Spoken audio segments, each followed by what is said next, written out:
მაყურებლებს, რომლებიც ამ ვიდეო ეთერს პირდაპირ ნახავენ ტრანსლაციით, ან ადამიანები, რომლებიც მოგვიანებით შემოგვიერთდებიან და გაიგონებენ ჩვენს სიტყვას, რომელიც საქართველოში ეხება პოლიტიკურ ვითარებას და ეკონომიკურ ვითარებას, ასევე თემას უსაფრთხოების საკითხის ირგვლივ ძალიან დაძაბულია, მძიმეა ეს მაჟორი, ფონი ძალიან აგრესიულია და ისევ მე ჩემს ტრადიციულად ჩემს სტუმართან, ბატონ გოჩა ვეტრიაკოვთან ერთად შევეცდები ეს გეოპოლიტიკური, ეკონომიკური თუ უსაფრთხოების თემები როგორც შიდა, ისე საგარეო განვიხილო.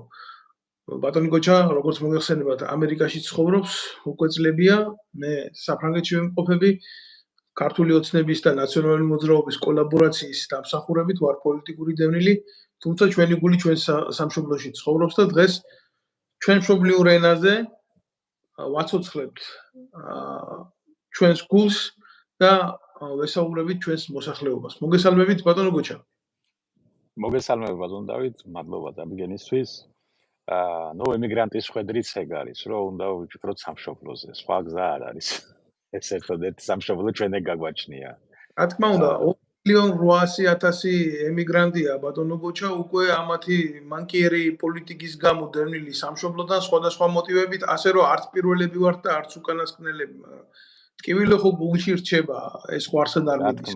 რა თქმა უნდა, ეს უბრალოდ ჩვენი სამწუხარო რეალობაა, რაც ბოლო 30 წელი მიმდინარეობს საქართველოში. ესეთი ახალგაზრდა ვიყავი, როდესაც დავბრუნდი საქართველოში 23 წლის და მაშინაც ვფიქრობდით, რომ რაღაცა უნდა შეცვლილიყო, რომ 10-15 წელიწადში უკვე გამართული სისტემა უნდა ყოფილიყო, მაგრამ გავიდა, რამდენი წელი გავიდა, ფაქტიურად 25 წელი გავიდა და ისევ იქ ავტრიალებთ. ისევ ისეთი დგომა, ანუ როგორც იყო ადამიანის წინაშე მდგარი ერთადერთი ამოცანა, რომ თავი გადაერჩინა, თავის გადარჩენაზე, ფიზიკურ გადარჩენაზე, მაგრამ ელემენტარული რომ პურის ფული ჰქონოდა და ყავა დაელია მაინც ან ერთი ფენოვანი ხაჭაპური შეეჭამა დღის განმავლობაში, ეს იყო ყველაზე დიდი მიღწევა. ისევ იქ პრობლემა არის ადამიანის წინაშე, ვინც საქართველოში ცხოვრობს ახლა. და იძულებულები არიან, რომ იმიგრაციაში წავიდნენ, ან ემიგრაციაში მყოფი ახლობელზე, ამ მშობელზე იყოს დამოკიდებული, იმიტომ რომ სხვა ალტერნატივას სახელმწიფო არ თავაზობს, ან ვერ თავაზობს და ეხლა მეორე მხარეა კიდე ბატონ დავით, რა არის სახელმწიფო და ხელისუფლების წყარო რა არის, ისევ ხალხი არის. გამოვიდა, რომ ყველაზე ჭკვიანი ადამიანები გავიდნენ ქვეყნიდან და ბანდიტები და დეგენერატები შეუდგნენ იმას ქვეყნის მართვას და გაუნათლებლები ამასთან ერთად, ყველა ერთად. 90% მაინც. ამ შემთხვევაში შედეგით სახეზე არის. მაგიტომ ისევ ჩვენ თავს უნდა დავაბრალოთ, რომ მივეწით უფლება ასეთ დეგენერატებს, რომ ემართათ ქვეყანა ამ წლების მანძილზე. ეს ბუნებრივად მოხდა, იმიტომ რომ ჩვენი ხმა არაფერს არ ჭვეთავს ასეთი მიდგომით. ჩვენ არავინ გვეკითხება ასეთი მიდგომით. ამ დროს ჩვენ გვეკითხება ყველაფერი. იმიტომ რომ საბოლოო ჯამში ჩვენგან არის წასული მაღლა თანამდებობაზე ასეთი იდიოტები, დეგენერატები და კრიმინალები. ბატონო გოჩა, მე სხვადასხვა მაგაში ვერ დაგეთანხმებით, იმიტომ მე მგონი ჩვენ არავინ არ შეგვეკითხა იქ რომ მიდიოდნენ და უბრალოდ უზურპაცია გააკეთეს ამ ძალაუფლების, რასაც ქვია სახელისუფლებო ძალაუფლების ხელში აღება და სამწუხაროდ ხალხი დიდი ხანია იგნორირებულია და ძალიან გავს ამათ მიერ შედგენილი კონსტიტუცია, სხვადასხვა ნორმატიული აქტები და ასე შემდეგ. ჯორჯ ორუელის ცხოველების ფერმაში ასახულ სიუჟეტს, სადაც ხორები, წარმართავი კასტა ფარდულის უკან წერენ კანონებს, რომლებიც ხორებისთვის იგივე არ არის, რაც სხვა ცხოველებისთვის და მე ახლა ამას შეიძლება სიტყვათა ქარაგმით რაღაცნაირად ვალამაზებ, ან რაღაცნაირად მეღიმება, მაგრამ ეს სასაცილო უკვე არ ხდება, როდესაც ემიგრაციაში უფრო მეტი ქართველია, ვიდრე ლამის საქართველოში. და კი, ეგრეა. უკვე ფაქტიურად დაეწევა ეს მონაცემები ერთმანეთს და არავინ ამაზე პასუხისმგებლობას არ იღებს და ყველაზე მეტი გულსატკელი რაც არის, ეს საარჩევნო კამპანია ციცრულის შემცველი, თავიდან ბოლომდე ყალბი, არათუ იცვლება, არათუ ცდილობენ ისინი თუნდაც შეინიღბონ თავიანთი სიყალბე რა, თუნდაც უკეთესად რო შეინიღბონ საკუთარი სიყალბე, არამედ იმ დონეზე გათავხედებულები არიან ხალხის განეიტრალებით, ხალხის აზრზე მოუსვლელობით, ასე ვიტყვი, ხალხის ინდიფერენტულობით, რომ პირდაპირ იმ ერთადერთ ტოჩკაში, უკაცრავად ამ რუსული სიტყვით, იმ ერთადერთ წერილში ისევ ტენიან ამ თავიანთ სისაზღვრეს ტყუილების სახით. რა ვიცი, შედეგი ამ ყველაფრის იქნება ბოლოს და ბოლოს სუვერენიტეტის მოსპობა, იმიტომ როცა არმია არ აქვს, მაშინ სხვა ქვეყნის არმია გიპყრობს, როდესაც ეკონომიკა არ აქვს, მაშინ მოდის და სხვა აკეთებს შენთან ბიზნესს და კარგი კატაკავთ ბატონო გოჩა. მოდეშეთ ეს ფელიქსა მოვიდა ნადირობიდან ახლა და ეს გადაშოდის ისე მომრავლდა საქართველოში ვირთხები არ იქნებოდა ურიგო თუ გააგზავნიდით პოსტი. ეს ნადირობს ხოლმე მაპატიეთ. მართალ ვზანეთ ვაზონდავით მართალ ვზანეთ სამწუხაროდ საერთოდ ერთი ის არის კიდევ ერთი აღსანიშნავი რომ ჩვენ დავკარგეთ აი საქართველოში დავკარგეთ მოსახლეობამ დაკარგა ეს რისი ბრალია ეს პროპაგანდის ბრალია ტელევიზიების აღვირახსნილობის რომელიც სააკაშვილის დროს დაიწყო თუ რა იყო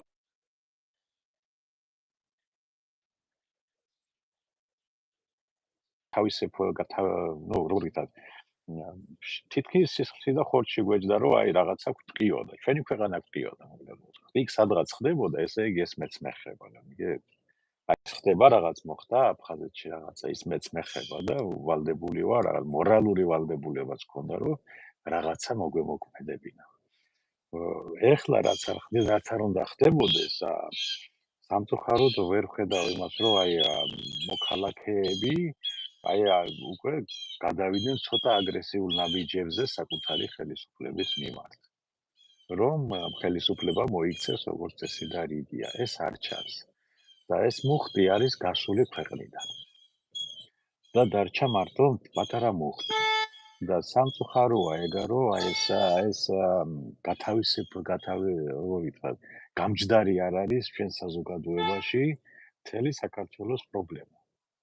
ყველა ძირითადად განსაკუთრებით კი იძახიან ახალგაზრდა თაობა, მაგრამ ახალგაზრდა თაობაში მაგალითად ჩანერგილია, რომ ჯარში სამსახური ეს არის, ნუ როგორ ვიტყვათ, მონობა ქვეყნის სამსახური ეს არის, ნუ რაღაცა სისულელე, ფულის კეთება ეს არის, რაც თავარი და რაც მნიშვნელოვანია და მეტი არაფერი რო არ არის ამის იქით, რომ უმეტესობას არ ანაღვლებს არაფერი.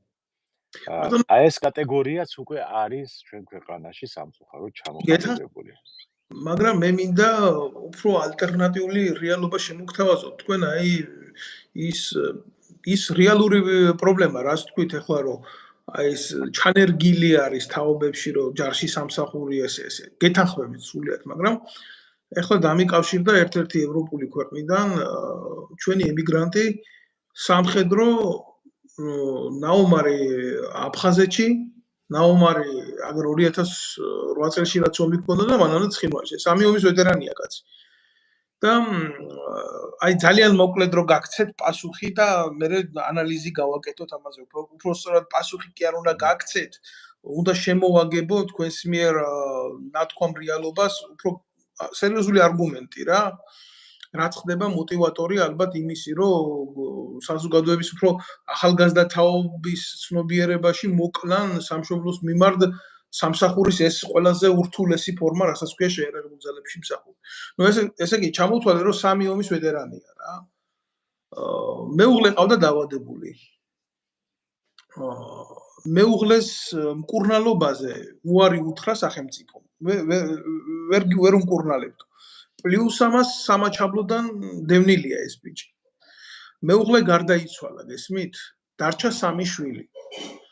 ამ ყველაფერზე ინერვიულა და მიიღო ინფარქტი ჯარში და ეგრეთ წოდებული დაბრაკვა გაუკეთეს და მოაწერიეს ხელი ისეთ, რომ თითქოს პრეტენზიები არ ქონდა, არაფერი არ ქონდა და ყველანაირი იმის garaშე, რა ქვია, კომპენსაციის garaშე, რაც სრულიად შეუთავსებელი არის სახელმწიფოსთვის, ასე მოექცეს თავის ჯარისკაცს, გამოაგდეს კაცი, მოიშორეს, დაიბალეს ხელები და დარჩა კაცი გაუბედურებული, დაღუპული. მეუღლე სახელმწიფო არც მის საქმეში ჩადგა მედიატორად, არც მეუღლე გადაურჩინა, დარჩა ამ სამობოლ ბავშვთან ერთად მამაკაცი და თანაც ტოლვილი და თანაც სამი ომის ვეტერანი. ნუ ახლა რამდენი შტრიხი უნდა გავაკეთო ყველაფერ ამასთან მიმართებაში და გახდა ბოლოს დევნილი როგორც თითოეული ჩვენგანი და მოგეხსენება და წლები თავისაშუებაში. ახლა რატო გიყვებით ყველაფერ ამას რა? ახლა ეს ბავშვები მისი საქართველოში ცხოვრობენ. მოგეხსენება ძალიან რთულია. წახვიდე ოჯახის გაერთიანება მოახდინო, კაც რამდენი წვალება გინდა ემიგრაციაში. და მიადგნენ, აი შეიქმნენ ეს ბავშვები უკვე სრულწლოვანი და ეუბნებიან, რომ ჯარში წამოდი. ახლა როგორ გინდა სახელმწიფო მიადგე ასეთ კაცის ოჯახს, რომელიც ჯერ როგორც ტოლვილი ისე გადააგდო, მერე როგორც მოქალაქე ისე გადააგდე და ცოლი მოუკალი. მერე თვითონ გაწირე შეარაღებულ ძალებში ნამსახური კაცი, ნაომარი კაცი, ყველა მისიაში შენი სამშობლოს გვერდზე მდგომი და მერე გინდა მიადგე მის შვილს და უთხრა, მოდი შენ ჯარში წამოდი. როცა აი ეს ბავშვი უყურებს აი ამ ხელა უბედურებას და კიდე უყურებს იმას, რომ იმ ლელა ჩიქოვანიშვილი, იმ იმის შვილი, რა ქვია, სესიაშვილის შვილი, იმ სააკაშვილის შვილი, იმ ივანიშვილის შვილი ჯარში არ მსახურობს. გესმით? ანუ თქვენ როგორ მოიქცეოდით იმ ცნობიერება თქვენი როგორი იქნებოდა იმ 18 წლის ბავშვის ადგილზე და გაამტყუნებდი შენ იმ ბავშვს თუ არა, რომ სურვილი არა აქვს ასეთ სახელმწიფოზე მსახუროს. რა თქმა უნდა, აქ ორი ის არის პრობლემა რაში არის, რომ საქართველოს საერთოდ ერთი რომ იქიდან დავიწყოთ, რომ სამხედრო პატრიოტული აღზრდელობითი მუშაობა არ მიდის მთელ ქვეყანაში, იმიტომ რომ არავინ არ არის მაგის ჩამტარებელი და სახელმწიფო ამას ინიცირებას არ უკეთებს. პირველი აქედან იწყება, იმიტომ რომ სკოლებში არ მიდის მუშაობა, ოჯახებშიც ნაკლები ოჯახებში ახლა ყველას თავისი ისა აქ რა ქვია პრობლემები და შეიძლება არ სხელოდეს მაგ რომ განიხილონ აი სამხედრო ან პატრიოტული საკითხები, როცა უამრავი პრობლემა არის. მაგრამ სახელმწიფო უნდა იყოს დაინტერესებული, რომ აღიზარდოს ახალი თაობა, აღიზარდოს მომავალი პატრიოტი თაობა. აღიზარდოს ადამიანები და შემდეგ უნდა ჩაანაცვლოს იმ ადამიანებმა, ამ ახალგაზრდა თაობამ ის ადამიანები, რომლებიც არიან რომლებიც უნდა უკვე წავიდნენ. რომლებსაც უნდა სტყიოდეს გული. ეხლა როდესაც თქვენ ამბობთ, რომ ოფიცერი იყო ალბათ, მნიშვნელობა არ აქვს სამხედრო მოსამსახურეს, მეუღლეს, ასეთი დაავადება, ასეთი ისა. ეხლა მეც მქონდა ეგეთი სიტუაცია. ოღონდ მაშინ დედაჩემი იყო ცუდად. და მაშინ რაც შეეძლო სასაზღვრო დეპარტამენტს მეხმარებოდა. რაც შეეძლო შესაძლებლობები კიდე შეზღუდული იყო მაშინ.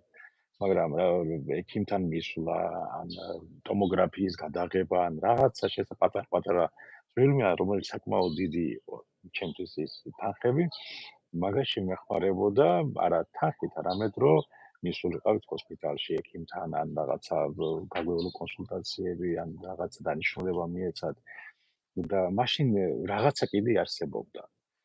სააკაშვილის დროს, როდესაც უცბად მოხდა ზემო ფენის ისა რა ქვია, მთლიანად გაწმენდა მთლიანად სისტემის 8000 ოფიცერი იყო გაშვებული და ზემდეგი გამოცხილი.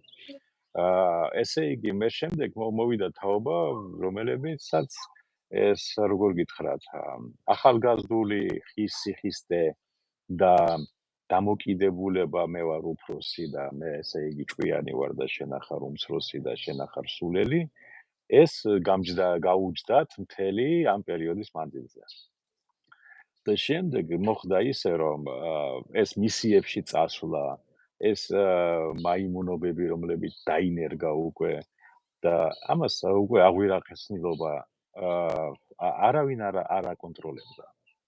არავინ არ ჩადიოდა. ის ადამიანები დღესაც მანდ არიან. და ასეთ ადამიანებს ისინი ოფიცრები არ არიან, ბატონო დავით. ისინი სამხედრო მოსამსახურეებიც არ არიან. ისინი არიან აი დროის ფაქტორმა რომ მოიტანა, რომ აი სხვაგან არსად არ იყო აღარაფერი და ნუ იქ რაღაცა 2 კაპიკი ხელფასი ექნებოდა და იქ შეეტენდნენ და მათ არა აქვს ეს განცდა, რომ შენი ჯარისკაცი შენზე გვერდზე მდგომი, მნიშვნელობა არ აქვს შენ ოფიცერი ხარ თუ გენერალი, ომში გვერდ უნდა იდგეთ და მტერს ებრძოდეთ.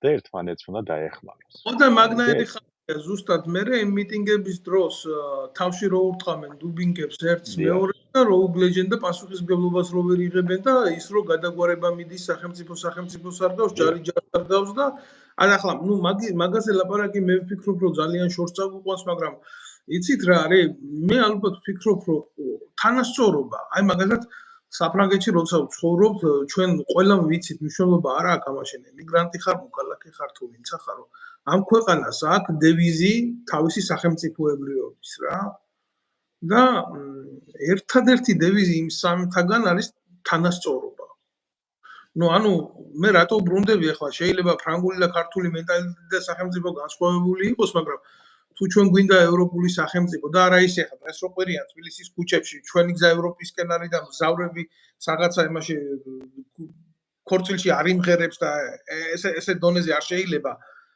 დაიყვანო ევროპული ინტერესებისა და ღირებულებებისადმი სწრაფვა თანასწორობა არ ნიშნავს იმას მაგალითად კაცი კაცთან რო დაწვა და იმაზე ილაპარაკო თანასწორობა არის ის როდესაც აბსოლუტურად ყველანაირი რესურსის არ მქონეს შვილი და მინისტრის შვილი ერთად ხვდებიან ერთ ქვედანაყოფში ჯარში. ეს არის იგივე სოციალური კიბეც და აქ უკვე ერი და საზოგადოება ერთიანდება მიუხედავად თავისი ფინანსური შესაძლებლობების. თუ რა თქმა უნდა, აქ არის რეალური თანასწორობა. თანასწორობა არის ის, როდესაც არ აქვს მნიშვნელობა ადამიანის განათლებას როდესაც ეს ადამიანები საერო საქმეში ერთად დგებიან ერთ წინახაზზე. აი ეს არის რეალური თანასწორობა და თუ ეს ბერკეტი მოშლილია სახელმწიფოში მოქალაქეების თანაგრძნობისაგან, იგე? მაშინ რა ვიცი, მაშინ გამოდის, რომ ევროპული ღირებულებები, ამერიკული დემოკრატია მხოლოდ და მხოლოდ სიტყვებია და საქმე არის უფრო მძიმე ვიდრე საბჭოთა კავშირში იყო. ანუ ცუდი და ნეგატიური და სიტყვები იცოცხლე შენი ჭირიმე სიტყვებით ყველაფერს ახლა გეტყვით ბატონო თანასწორობა კი ეს შეიძლება კონსტიტუციაშიც დაიწეროს წერია კიდევაც ალბათ თანასწორობა რა არის ეს არის რომ შენ გვაქვს ერთნაირი უფლება სიცოცხლის უფლება პირველ რიგში განათლების მიღების უფლება უფლება იყო ნუ რო არ იყო დაჩაგრული კანონის მიერ ან სხვის მიერ მაგის უფლება უნდა გქონდეს ეს არის საწყისი უფლებები ხო ელემენტარული აქ ამერიკაში რო იწვიან მზე თანაბრად ანათებს ყველას თავზე ხო და შესაბამისად ყველას ერთნაირი უფლება უნდა გქონდეს სამზის ხივის მიღების მაგრამ სამწუხაროდ საქართველოში როგორ ჩამოყალიბდა ამ წლების მანძილზე ობიექტური მიზეზის გამო არა იმიტომ რომ კონკრეტულად რაღაცა კონკრეტული პირია დამნაშავე გარემო გეოპოლიტიკური სიტუაციის გამო სადაც ჩვენ ვართ ჩვენ ვერ გავიგეთ სად ვართ ჩვენ ვერ გავიგეთ რა გვაქვს ჩვენ ვერ გავიგეთ სად მივდივართ შესაბამისად არ ვიცოდით როგორ უნდა არც გამოცდილება გქონდა დამოუკიდებელი სახელმწიფოს მართვის იმიტომ რომ საბჭოთა კავშირის დროს კი იყო საქართველოს როგორც რესპუბლიკა და ვითომ სამინისტროები და ვითომ ისა მაგრამ ის იყო იმპერიის ქვეშ და არ აგებდა პასუხს არც საგარეო პოლიტიკაზე, არც თავდაცვაზე, არც ისა მარტო როგორც ასე ვთქვათ, ეწეოდა ყოველდღიურ მართვას, წესრიგს და მეტი არაფერი. მაგრამ როგორც კი მივიღეთ დამოუკიდებლობა და როგორც კი გაიხსნა გზები და შეიცვალა გეოპოლიტიკური ვითარება, ჩვენ დავკარგეთ ყველაფერი. ჩვენ გავანადგურეთ ყველაფერი. ამდენ თქონდა თქვენი ინტერვიუ წინა ადამიანთან რომელმაც მოყვა ერთი ელემენტი და ეგეთი ელემენტი კიდე გეტყვით ეგ იყო 31 ქარხანაშიც ეგ იყო სატანკო ქარხანაში ესე მე რაც ვიცი სატანკო ქარხანაში მუშაობდი მე 9 თვე მუშად 99-90 წელს მოსკოვის პროსპექტი არა კი მე მუშად დავიწყე ჩემი კარიერა დაიწყო ჩვეულებრივი რიგითი მუშა ვიყავი 16 წლის ვიყავი და მუშაობდი 7 საათი დღეში. მიხდიდან ხელფად შეულებრივ ეს იყო. მე-7 ცეხი იყო ასეთი, იქ ახლა როგორ მე-7 ცეხში, აი როგორც პატარა სამშენებლო სარემონტო, ასე ვთქვათ რა, ტანკებს კი არ ვაკეთებდით იმას. შენობა ნაგებობი თუ რამე დაინგრეოდა, გაკეთებელი იყო, ვაკეთებდით. და აი მან დავიწყე მუშაობა და ხო ხედავდი რა იყო შიგნით. და მე ხო მე რო ჩამოვედი მეშვეობლებით სასწავლებლიდან რო ნახე რა იყო, უკვე აღარაფერი აღარ იყო. რომელი მე უკვე 93 წელს ჯერ კიდე რუსები მართავდნენ. რუსები მანდიდან გავიდნენ 98 წელს უარჩდები. არა. 2000 წელს უკვე მემსახურობდი მაგ ბაზაზე, ზუსტად მაგ ბაზაზე, მინდა გითხრათ და იქ ფაქტიურად მისი ფუნქცია იცით რა იყო? მისი ფუნქცია იყო ის როგორ დაეჭრათ ჯართი, ტანკები როგორ დაეჭრათ ჯართში და გაეყიდა. არა მარტო ტანკები, მან დაზგები იყო კარგი, მან შემოდიოდა და რემონტდებოდა ტანკები ავღანეთიდან, მაშინ ავღანეთის ომი იყო 99 წელს კიდე და ყველაფერი დაზგი და ნადგარები კარგი იყო და სპეციალისტები იყვნენ და ნუ შესაბამისად მე რა მოხდა, გაჩერდა ყველაფერი, უბრალოდ ახლა აღარავინ გააკონტროლა მე და მე კორუფციამ თავისი ქნა, ასე თქვა, გაიტანეს რაც კი შეეძლო. და ფაქტიურად ჩვენ ცარიელა კადრები დაგვიტოვეს. იქა, ხო? მაგრამ ვისი დახმარება და ვისი რუსებს არაფერი არ გაუკეთებიათ, არაფერი არ გაუტანიათ, ქართულ მხარესთან შეუთანხმებლად რო იცოდეთ. გამორიცხული იყო ეს.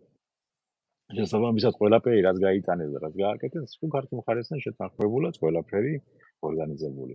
ვის როგორანაირად ეს უკვე წარსული მკვლევარების საქმე არის. მაგრამ ჩვენ რო იტყვიან აი ეს რო არ დავკარგოთ ესა, ჩვენ მაშინ ვერ გავერკვიეთ სად ვიყავით, ვერ გავერკვიეთ რა გვინდოდა, რა მაშინ მახსოვს ირაკლი წერეთელმა წარმოადგინა ჩვენ ნატოში უნდა შევიდეთ და ავიამზიდები მოვთხოვოთ ამერიკას ჩვენი ფლოტისთვის. ასეთი წინადადებაც კი იყო. ეხლა კი სასაცილოდ ჟღერს, მაგრამ მაშინ ძალიან სერიოზულად მიდიოდა მსჯელობა. ხო და აი არ ვიცოდით, მოკლედ რო ვთქვა. მოხდა ესე რომ ადამიანები მოხდა ომი. გარე ფაქტორებიდან გამომდინარე.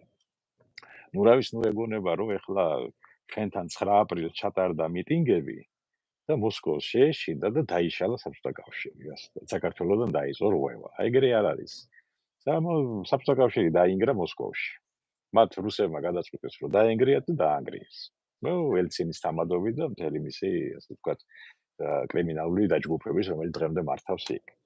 ხო და მათ დაშალეს საბჭოთა კავშირი, მაგრამ ჩვენთან მე ეს რაც მოხდა, ეს ომი თბილისის ომი, მე ეს ოსეთში, ეს შემდეგ აფხაზეთის ტერიტორიაზე ის რაც მოხდა, ეს იყო უკვე დაგეგმილი, კარგად განხორციელებული აქტი და ასევე ჩვენი უტვინობის ბრალი. შესაბამისად ამან გამოიწვია მოსახლეობის, ასე ვთქვათ, ნელ-ნელა გადინება. ჯერ არა ქართული მოსახლეობის პირველი, რომელიც არასწორი პოლიტიკა მიდიოდა მაშინ, გადმოცემით ვიცი რომ ასეთი მდგომარეობა გქონდა. და შემდეგ, როდესაც მოხდა ეს ბრძოლები, ეს ომები, ეს დაიქცა ქვეყანა, ხალხს შესაძლებლობა ჰქონდა, გავიდა უკვე ვისაც რაღაცა შესაძლებლობა ჰქონდა, დაიწყო გადინება. ვერადა მოსახლეობა გაღატაკდა, განსაკუთრებით კუპონის შემოღების დროს.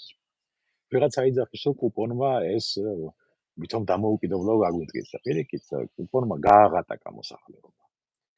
და აი ეს მარგინალები და ისინი ვინც იყვნენ, ვინც გაიტანეს მილიონობით, გადაახურდავეს დოლარებში და მე მოიპარეს ფული პირდაპირ ამ სიტყვის მნიშვნელობით.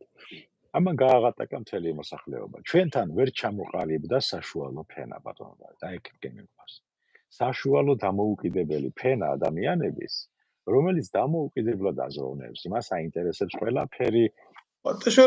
ხვალე როგორი იქნება, ხვალე მას როგორი ექნება განათლები მის ბავშვს, როგორი ექნება მას რაღაცა მომენტები, კანონები როგორი იქნება, რომელსაც ვერანაირ ზეწოლას ვერ გაუკეთებს, ვერანაირ საფუძვლო და მთელი ეს იგივე საფრანგეთში, იგივე გერმანიაში, იგივე ამერიკაში, მთელი ეს სისტემა დგას საშუალო ფენაზე.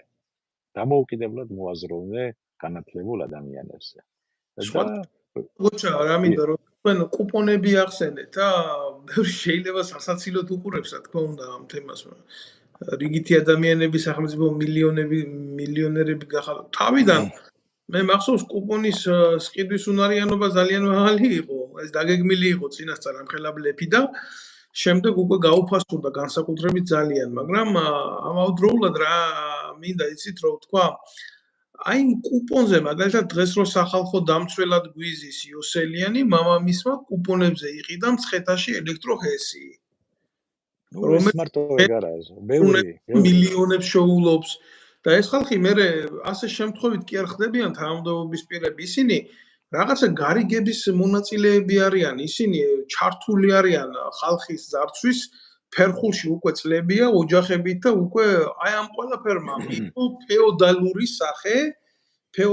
სახე იმიტომ რომ ქვეყანაში არ არსებობს ეროვნული პოლიტიკა ეროვნული სოციალური პოლიტიკა არ არსებობს თქვენ სწორად აღნიშნეთ ჩუაფენის თანადგომის პოლიტიკა არ არსებობს სახელმწიფოს თანამონაწილეობა მოქალაქის კეთილდღეობის ხანგრძლივ და სტრატეგიულ დაგეგმარებაში და ნუ როდესაც ეს პოლიტიკა არ არსებობს უცებ აღმოჩნდებიან ხაზარაძეები უცებ აღმოჩნდებიან მე ყველაფერს თავის სახელს ვარქმევ რა ეს საზისგარი ბანკები აქეთ საქართველოს ბანკი იქით იმ კრედიტ ბანკი ამ კრედიტ ბანკი და ჩდება ჩვენ სოციალურ ყოფასთან შეუსაბამო საურავები და რაღაცა პროცენტები ენით აღუწერელი რაც პირდაპირ კრიმინალურად ატყავებს ჩვენს ღარიბ და დაუცველ საზოგადოებას და დაუცველს არა მარტო იმიდან რომ ვთქვათ რომ სახელმწიფო უნდა იდგეს მის გვერდს კი უნდა იდგეს მაგრამ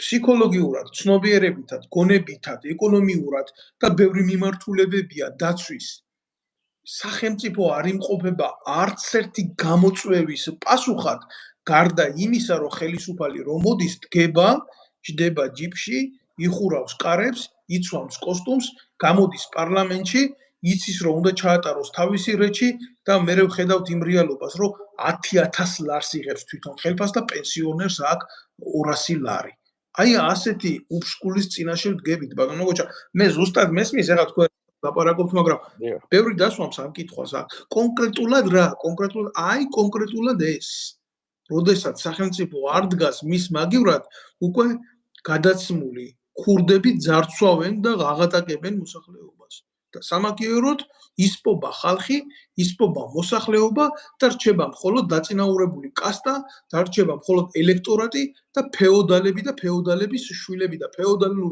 წყობა თუ არ იცით ბატონებო გადაშალეთ ისტორია და შეხედეთ რომ ხელისუფლება და ძალაუფლება არა ხალხით ირჩევა ფეოდალიზმის დროს არამედ გადადის ნათესაობით სისხლით და გვაროვნობით ეს არც მონარქიაა ახლა მაგიტომ მომყავს მაპატიებო რომ დავით ამას ახლა გავიყვან რომ არ შეგვიშალოს ხელი ორი ძალიან მაპატიეთ ეხლავე არა და არ დამიჯერა კაცო იმდენი ვირთხა უყურებს ახლა უშიშროების სამინისტროდან ამ ლაივს მადლი იყო ის კატა აქ გულის მე გარფილდი აი მაგრად კი ესა გეტყვით ეს კატა არის მისი სახელი გვარი არის ფელიქს კარლოვიჩ კოტელმანი პასპორტით ხოდა მისი პასპორტი უფრო ძლიერია ნებისმიერი ქვეყნის პასპორტთან შედარებით მე ხუმრობით ვამბობ მართალს ამბობთ რა უნდა ეხლა საშუალო ფენა რო არ შეიქმნა და ეს საშუალო ფენა ფაქტიურად რომელსაც უნდა წარმოეშვა ადამიანებს განათლებულს პროფესიონალებს ყველა გასულია გავიდა ქვეყნიდან ვერ შეიქმნა და დარჩა მოსახლეობა არის გაღატაკებული 700,000-მდე არის რა ქვია ნუ ან შემწეობაზე დგას ან შემწეობას ელოდება ადამიანი 400,000 პენსიონერი არის მერე იქ ბავშვები და ის ანუ ვიღა დარჩა მარტო პატარა რაღაც 2-3% ელიტა რომელსაც უკავია ხელისუფლება ყველა ფულადი პატოკები ასე ვთქვათ როგორ ვიცხათ გზავნიან როგორ არის შენადენები ქვეყანაში კანალები და შემდეგ რა გამოდის მათ კარგად არიან არაფრის ცვლილება არ უნდათ მოსახლეობა რომელიც გაღატაკებულია იძულებულია რომ დაკნინებულ მდგომარეობაში იყოს ყოველთვის და წლების მანძილზე უკვე მას გამოუმუშავდება ისეთი მოსახლეობაში ადამიანში გამოუმუშავდება ისა რომ მე რა შემიძლია უიმედობა ნიჰილიზმი ნიჰილი ხო და ვეღარ იმაშვრება და ამით სარგებლობენ და მე გეუბნება შენ რა პენსია არის პენსია კაცო ომი გინდა აი მე რო არ ვიყო აი ომი უარესი იქნება უარეს მდგომარეობაში იქნებოდი ეს არის რასაც ქართული ოცნება ხადაგებს დღეს და მეორე მხარეზე არის ოპოზიცია, რომელიც გაიძახის, რომ გამიშვი მარსზე უნდა გავფრინდე. და ეხლა მიდი და აირჩიე, რომელი გინდა. მეორე მხარეზე, რომელიც ჩამოუყალიბებელი ეკონომიკური ხედვები აქვს, თუ პირველ მხარეზე, რომელიცაც ფეხებზე კიდია, შენი მოსახლეობაც მარტო თვითონ იყოს კარგად. და ასრულებენ ისინი გარე დავალებებს. გაიძახიან ეურო ვითომ ეროვნულ რაღაცას აკეთებენ. ბატონო გოჩა, რომელიმე პოლიტიკური პარტიისგან თუ მოგისმენიათ წინა საარჩევნო გეგმა, რომელიც არათუ საერთოდ იქნებოდა, სადაც რეალური რო ყოფილიყო. აი მე მაგალითად ესეთი ვერ მოვისმინე. გარდა იმისა, რომ პენსია 1000 ლარი და რაღაცა ალადინის ღაფრები რა, წარმოუდგენელი შეფასებელი. რა თქმა უნდა. აქ მუშაობა 1000 ლარი კი არა, შეიძლება 3000 ლარიც იყოს. რა პრობლემა არის? საქართველოში ეს შესაძლებელია. ოღონდ აქამდე უნდა მიხვიდე, ჯერ ეკონომიკა უნდა ამოქმედო. ეკონომიკა რა არის ისე, შენ თუ წარმოება არ ქმნი, შენ თუ არ აკეთებ ადგილზე არ ქმნი სამუშაო რა ქვია, სამუშაო ადგილებს არ ქმნი ადამიანებმა, რომ იშრომონ და მიიღონ მინიმალური ანაზღაურება იმდენი მაინც, რომ საკუთარი თავი შეინახონ თვის განმავლობაში მაინც. მე არ მომბრო ეხლა დაიქცეს და მაშინაც მანქანა იყიდოს და ამერიკაში კი შეიძლება 1-2-3 თვის ხელფასით იყიდო მანქანა. ნახმარი, ან კიდევ ერთი წელიწადი იმუშაო და ახალი მანქანა იყიდო. მაგრამ რაღაცა ელემენტარულ დონეზე ადამიანს რომ მინიმალური ჰქონდეს, თქვათ 25 ლარი საათში ანაზღაურება. აი ეს უკვე რაღაცა არის. ეს არის შესაძლებელი. მე ხოლმე გეტყვით, მაგრამ წარმოებები უნდა შექმნას. უნდა დააფასო შენი ადამიანი, უნდა დააფასო შენი გლეხი, უნდა დააფასო შენი მასწავლებელიც, შენი პოლიციელიც, სამხედროც, შენი ადამიანი, შენი თანამოქალაქე უნდა დააფასო. პირველ რიგში. და შენ თუ არაფასებ შენ თანამოქალაქეს და სთავაზობ უცხოელებს და მეზობელ ქვეყნებს მონებს და იმით ამაყობ რომ აი უვიზო გაქვს და ეხლა წახვალ და შეგიძლია იმუშაო მონურად ევროპაში ან რუსეთში ეხლა გაიხსნა რუსეთიც ხო? ვაი ეს არის დიდი მიღწევა თურმე. ეს არის დანაშაული შენი ქვეყნის წინაშე, შენი ხალხის წინაშე. შენ პირიქით რომ შენ ცდილობდე შექმნა სისტემა და ინდუსტრიალიზაცია მოახდინო იმ დარგების რაც შეიძლება განვითარდეს საქართველოში, აი თუნდაც სოფლის მეურნეობა რა. ეს შეხედე თურქეთში როგორ არის შეგშურდება. სახელმწიფო მონაწილეობს პირდაპირ მთლიანად მთელ პროცესში. შენ მარტო როგორც გლეხს, მარტო ერთადერთი ისა გაქვს რომ მოიყვანო და ჩააბარო. და სახელმწიფო გეხმარება. დაბალანსებული შენ ამას უნდა დაგეგმო. უნდა საფინანსო საკრედიტო სისტემა დახვეწო ამ მიმართულებით. უნდა შექმნა რეზერვები. ზოგი იტყვის რომ აი 5 მილიარდი უნდა იმას. ციფრები კი კარგი არის, მაგრამ რატო 5-6 მილიარდი? რატო არ შეიძლება თქვა 10 მილიარდი ან 1 მილიარდი? მაგაზე პასუხი არ აქვს, იმიტომ გათვლები არ არის ბატონო დავით. იმიტომ გათვლებს უნდა დიდი შრომა. სამინისტროებში რომლებიც ახლა მუშაობენ ადრე სხვათა შორის 2015-16 წელს გამომიგზავნეს აქ ეკონომიკის სამინისტროდან კარგი პროექტი, მაგალითად გონიეს პროექტი. ჯამშვენიერი პროექტი იყო, მაგრამ ეს პროექტი დასაბუთებული იყო ერთ-ერთი წამყვანი ბრიტანული კომპანიის მიერ. ხო და ეს წამყვანი ბრიტანული კომპანია ძალიან იმაზეა, რა ქვია, პროფესიონალურად გააკეთა ეს ყველაფერი. ხო და სახელმწიფოში როსხედან ის ჭკვიანები, რატო არ აიღეს და ეს გამოცდილება თუ როგორ გააკეთეს იმათ, გადაეღოთ და სხვა დარგებიც თვითონ განევითარებინა. სარკისებულად, ხო? მაგას ხომ მოფიქრება უნდა. მაგრამ ეს არ გაკეთდა, ან ვერ გაკეთდა, ან არ ეყოფინათ გამოცდილება, არც ცოდნა. აი ეს არის მაგის პრობლემა, მეტი არაფერი. და როცა ეს ყველაფერი არ არის შესაბამისად არაფერიც არ იქნება. ვერაფერს ვერ ასწრებ. მე დავხარჯე იტყვიან ახლა თქვათ ოცნების ხალხი იტყვის ჩვენ დავხარჯეთ მილიარდები სოფლის მეურნეობაში. შედეგი რა არის თორე? შეგიძლია ტრილიონის დახარჯვა. შედეგი თუ არა აქვს, რა მნიშვნელობა აქვს რამდენს ხარჯავ? ესე იგი არასწორად ხარჯავ, არასწორად გეგმავ, არასწორად აკეთებ. აქედან მოდის ვერაფერი არ კეთდება, ვერაფერი ვერ კეთდება და ხალხი ვერ გრძნობს იმ ციფრებს, რასაც ასე აჟღერებენ საქართველოს მთავრობაში. იმიტომ რომ კი მაღლა მიდის ყველაფერი, მაგრამ ჩვენ რაც მაღლა მიდის, მით მეტი გაედინება საქართველოსთან, ბატონო დავით. მაგას ხო მეორე მხარეს არავინ არ ამბობს, ხო, მეორე მხარეს. აი წარმოვიდგინეთ, რომ თქვენ როგორც ემიგრანტი ჩვენ ამაზე ვისაუბრეთ, აგზავნით 100 ევროს სახში და 90 euро ისევ გაედინება ან თურქეთის, ან რუსეთის ეკონომიკაში, ან ევროპის ეკონომიკაში. ხო და საქართველოს იცით რა არის? ფაქტი ერთია. კი, გეთანხმებით. ფაქტი ესეთი შეუქცევადი მომენტია, იმიტომ რომ დღეს საქართველოს ტრუსიკს ვერ აწარმოებს საკუთარ მოქალაქეს რო ჩააცვას. რამდენად იყო არის ამის შესაძლებლობები და რამდენად ვაკეთებდით ჩვენ ამას თუნდაც საბჭოთა კავშირის პერიოდში, ყველა მიცის რომ ამის რესურსი იყო და არა მარტო ამას კი არა მძიმე მეტალურგით დასრულებული ჩვენ შეგვეძლო წარმოება. რატო ვერ მივედით, რატო განადგურდა, ეს კიდე სხვა თემებია, მაგრამ რადონის მატყუარა უნდა იყო როგორც ხელისუფალი, რომ გამოხვიდე და მიუნჰაუზენს აჯობო სიცრუის თქმაში და საკუთარი ღარიბი მოსახლეობა დაარწმუნო იმაში, რომ დღეს თურმე ჩვენ საფრანგეთზე ძლიერი ეკონომიკა გვაქვს. და ის რომ ჩვენი ეკონომიკა თურმე განვითარდა უფრო ძლიერად ვიდრე გერმანიის, ვიდრე საფრანგეთის და ვიდრე იტალიის ეკონომიკა. მე არ ვიცი ამას, ვიცი ვინ ამბობს, კი ღარიბაშვილი, მაგრამ ვინ იჯერებს ამას? ნუ თუ ის ხალხურებივით რომ იყავთ, ბატონო გოჩა.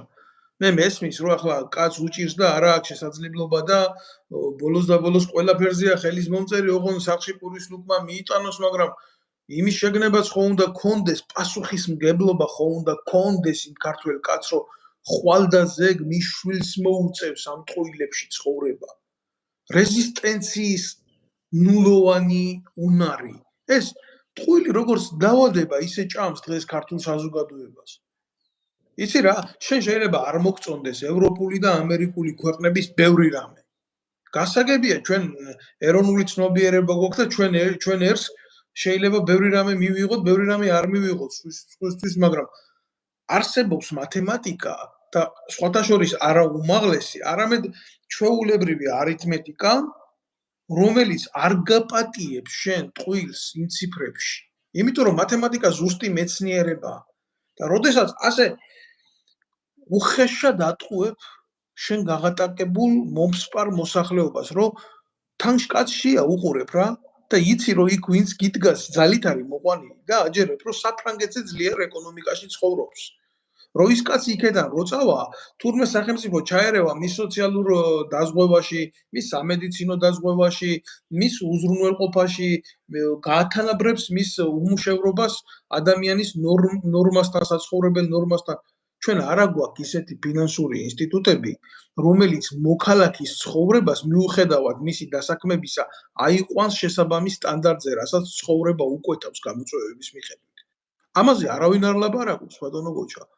დღეს მე ვისმენ, გამოდიან, იცით, აი როგორი მომენტია ის, არ მინდა ხა ამათ სახელები ვახსენო და უბრალოდ მინდა რომ, მაგრამ ვერ გავექცევი რა. ილონ მასკზე ლაპარაკობენ კაცო და ილონ მასკს თურმე სუპერძიზა გამოუშვია და აი ამას უყვებიან ამომრჩევეს დღეს საქართველოში და ახალგაზრდებს და არავინ არ უყვება იმას ამერიკაში როგორ მუშაობს სოციალური დაცვის სისტემა, არავინ არ უყვება იმას ევროპაში როგორ მუშაობს სოციალური დაცვის სისტემა, რა სიკეთეები აქვს ევროპას მის მოქალაქეებისთვის, ამას არავინ არ უყვება, მარტო ეფემერებით არის ეს ყველაფერი შექმნილი. დათანხმებით, აი ახლა გეტყვი პირველი საერთოდ ნებისმიერ ქვეყანაში ნუ არის ახლა ქვეყნები მაგალითად კიდევ ახლა როგორც აფრიკაში ჩამოუყალიბებელი ფეოდალიზმი და ის რო არის ატამანები და ისინი რომ მართავენ, რა ქვია, მეფეები ჯერ კიდე პრეზიდენტები ქვია. არის ეგეთი ქვეყნებიც, მაგრამ ჩვენ ახლა საქართველოს ცოტა სხვანაირად განვითარდი და სხვა ესე თქვათ, სხვა წარსულის მქონე ქვეყანა ვარ და სხვა წარსულის მქონე ხალხი ვარ. შესაბამისად, ჩვენ სხვადასხვა ქვეყნის იმებს ვერ მოვარგებთ. ჩვენ ნებისმიერი ქვეყნის საერთოდ მთავარი რესურსი არის ადამიანი. ადამიანი, რომელიც ქმნის რაღაც დოვლას საკუთარი ოჯახისთვის, საკუთარი ქვეყნისთვის, შესაბამისად. და ჩვენ ამ ადამიანებს არ ვუფრთხილდებით. ანუ მე ვამბობ ამ შემთხვევაში საქართველოს ხელისუფლებას კი არა, ნუ სახელმწიფოს, ასეთ სახელმწიფოს არ შეუძლია ადამიანზე ზრუნვა. რატო? იმიტომ რომ საქართველოში შექმნილია ველური კაპიტალიზმი მთლიანად. ველური კაპიტალიზმია ეგ რაც ხდება საქართველოში, პატარა ეს სოციალური ელემენტებით, რომ რაი დახმარებებს ხო გავცემთ. 30 ლარი ეს არის დიდი დახმარება თურმე. 20 ლარი პენსიაზე დათი ეს არის თურმე დიდი დახმარება და ის რომ 16 ლარი ღირს ერთი ისა რა ქვია ზეთი და საშინელი 30-40%-ით მაღალი ფასებია ტეხასთან შედარებით პროდუქტებზე, ვამბობ. და იმ ხარისხსაც არ ვამბობ, რა ხარისხი არის და როგორი ხარისხი არის იმ პროდუქტებზე, მაგაზე აღარ ვამბობ. რა არც არავინ რო არ ამოწმებს. რა შეჭამს ხალხი, რას აკეთებს, რა ის არის, ანუ ხარისხის და სტანდარტები რო არ გაგვაჩნია. აი მაგა აი რო არაფერი არ არის. ეს არის ველური კაპიტალიზმი, ველური კაპიტალიზმში კიდე ეს საქართველოს მთავრობა და საქართველოს საზოგადოება ემსგავსება, ეხლა უბრალოდ დროში რო გადავიტანო რაღაც კალიფორნია მე-19 საუკუნის შუა იმაში რა ქვია, შუა წლებში. აუ ვესტერნებში ხო, აი ეგრე. დამოკიდებული ერთი განსხვავებით რომ ეხლა იმით თოფებით აკლავენ ერთმანეთს, სწორედ დანარჩენი ყველაფერი ზედ არის. მე ვამბობ ეკონომიკური კუთხით ფიესკური. პოლიტიკოსები იტყუებიან რომ ინდა მოიტყუონ. ბიზნესმენები აკეთებენ რაც შეუძლიათ მაქსიმალური, ტრამპის პაპა იყო ეგეთი. მაგიტომაც აი ეს ჩვენივრად არიან მოწყობილები, მაგრამ ველური კაპიტალიზმი ჩვენთან ეს არ 21 საუკუნეში შეგვიძლია აღკვეთოთ. უბრალოდ ამას უნდა სწორი მიდგომა. და გათვლა და მაგის ხალხიც არის, სპეციალისტებიც არიან. მაგას უნდა მოინდომოთ სახელმწიფო ამ შემთხვევაში, როდესაც ერთ ადამიანს და ჩვენ ერთი მდიდარი ადამიანის იმედზე ვართ, ეგრე გამბობს. ისე დადგა რომ თითქოს ივანიშვილი რო არაფერი არ წდება. შენი კანალიზაციას ვერ გაიყვან შენ სეზონში ესე ვთქვათ რა, ივანიშვილმა უნდა გადაწყვიტოს. ეუბნებიან ბატონო ბიზინა კანალიზაციას ამოყოლოთ თუ არა? და კი. ეგრე ხო და აი წარმოიდგინეთ აი რა დონეზე არის ყველაფერი დასული. და სახელმწიფო არ მუშაობს სტატისტიკის დროს ასვლა. აი ახლა იტყვის ადამიანი რა გვინან საგარეო საქმეთა სამინისტრო ან სოფლის მეურნეობის სამინისტრო მაინც არაფერს არ წვეტავენ და რა აზრიათ მაგაზე ფულის ხარჯვას, ხო? მაგიტომაც ვამბობ რომ ეგ რო არ იყოს, უნდა ჩამოყალიბდეს სისტემა. სისტემა უნდა იყოს ქვეყნის განვითარების გეგმა არ არსებობს, ბატონო დავით. მე იმას გაგებინებთ ელემენტარულ რაღაცეებზე საუბრობთ ახლა კი, მაგრამ ელემენტარულად ეს ყველაფერი რო დაანაგო, ჯერ ქვეყნის განვითარების გეგმა ხო და ხედვა ხო უნდა ჩამოაყალიბოს. როგორ ეკონომიკას აკეთებ, როგორი განათლების სისტემა სჭირდება მე ამ ეკონომიკას, როგორი სოფლის მეურნეობა სჭირდება, როგორი თავდაცვა გჭირდება იმ გეოპოლიტიკური გამოძახებიდან, რაც გარშემო არის ჩვენთან.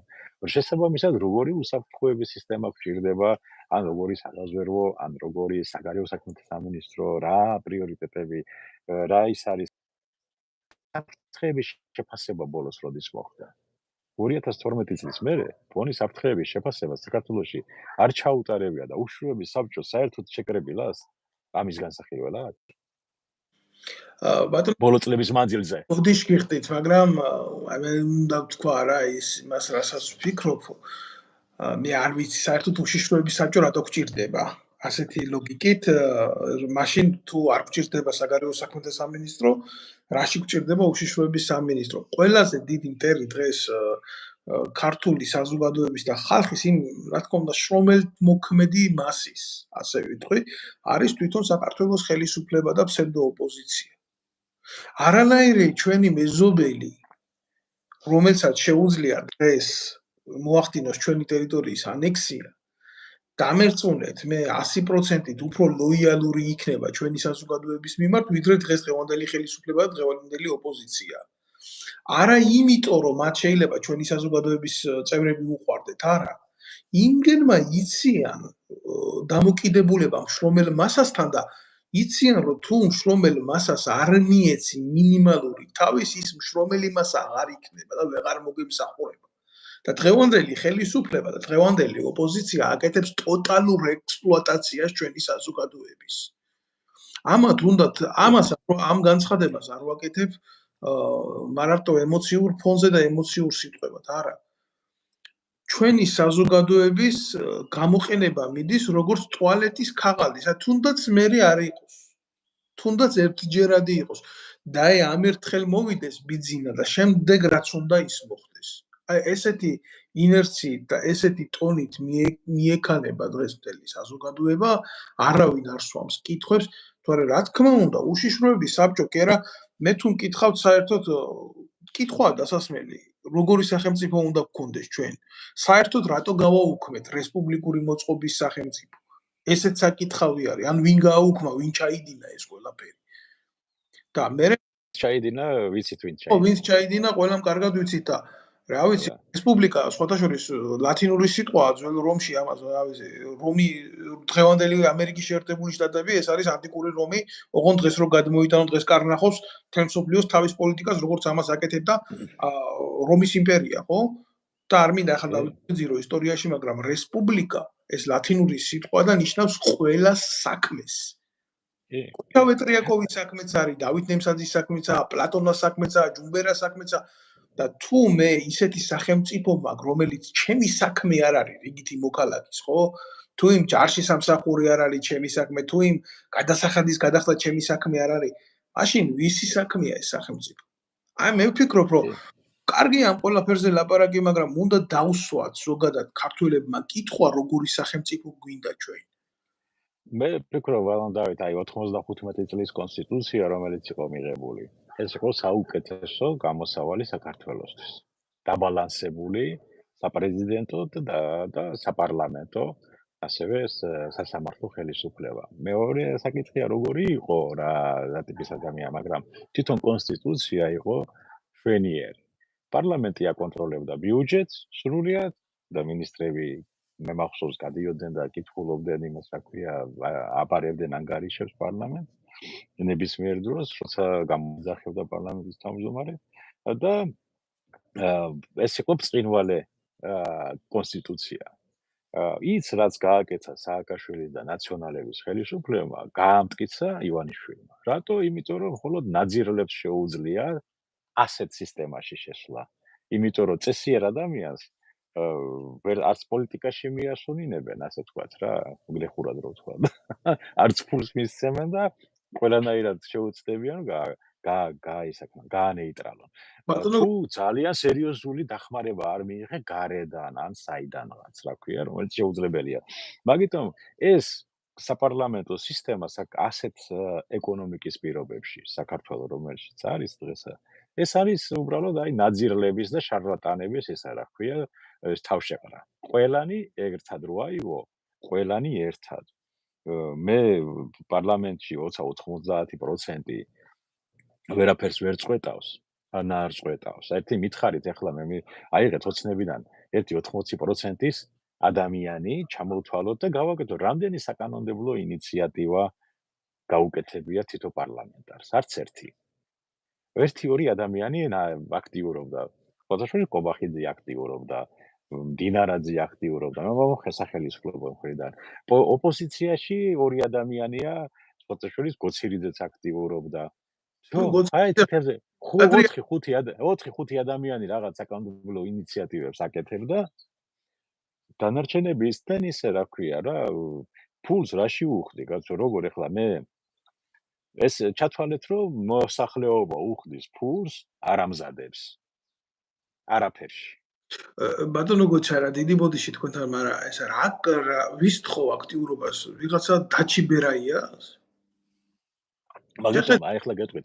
სწორად უკაცრავად კაცის ჰაბიტუს სახეზე, აი ხო არსებობს იმაში რომ კაცი რომელსაც ძალიან უყვარდა ლიტერატურა, ესეთ დადგმა რო არის. აი შეხედეო კაცო სახეზეო და ვიში გამცვალაო და სახეზე აწერიაო გავძეხიო რა. შეიძლება დაჩიბერაიას არ აწერია სახეზე გავძეხი, მაგრამ ფალოსი როა სახეზე ხო აწერია. კი, აწერია, ალბათ ასეც არის. ერეგირებადიეთ, მაგრამ ასეთი ერეგირებული ადამიანები იქ მოყვანილია, იქ დასმულია. იცით რატო არიან ისინი იქ დასმული? კანონ პროექტების მისაღებად კი არ არიან იქ დასმული. ვიღაცამ აი მეორე მხრიდან, მეორე იარუსიდან, რაღაც ოპოზიციას რო უძახეს თავის თავს, ბიძინა ივანიშვილზე რამე ცუდი რო თქვას, საბჭოთა კავშირის დროს რო იყო, შუა ომის დროს რო გადაკრავდა ზასტალინო, ზაროდინოა და შეუვარდება, აი მაგიტოა მაგნაირი ადამიანები იქ მოსული და ვინც ის მოიყვანა იქ და დასვა, იმას უნდა მოეთხოვოს პასუხი და არა ვიღაცა აი ახლა მაგეწონათ საპარლამენტო ვარონდავით, აი საპარლამენტო მართლაც საპარლამენტო სისტემა მაშინ გაამართლებს საქართველოში თუ ეს საპარლამენტო სისტემა იქნება არაპროპორციული ვიღაცა ჭიკლასის და შარლატანების პარტიების, არამედ მაჟორიტარული სისტემა იქნება 100%. ნებისმიერი პარტიიდან შეიძლება იყოს, მაგრამ მაჟორიტარული. ამ შემთხვევაში ხალხი ირჩევს კონკრეტულ ადამიანს. და ეხლა თქვენ, როგორც არ უნდა ის იყო, თქვენ ხედავთ მარტო 2-3 ადამიანს ტელევიზორში, რომელიც კარგად ლაპარაკობს. და იმის უკან ვინები არიან, რა განათლება აქვს, რას წარმოადგენენ. რო შეეკითხო ეხლა ოპოზიციას მაგალითად, კი მოდიხართ, მაგრამ აჩვენეთ თქვენი კანდიდატი ვინ იქნება საპრემიერ-მინისტრად. ვინ იქნება თავდაცვის მინისტრი, შესაძლო ვარიანტი, ვინ იქნება სოფლის მეურნეობის მინისტრი. მოდი გავაკეთოთ დებატები მათ შორის. აბა რატო? აი ეს დებატები არავის არ უნდა. დებატებს არ არის.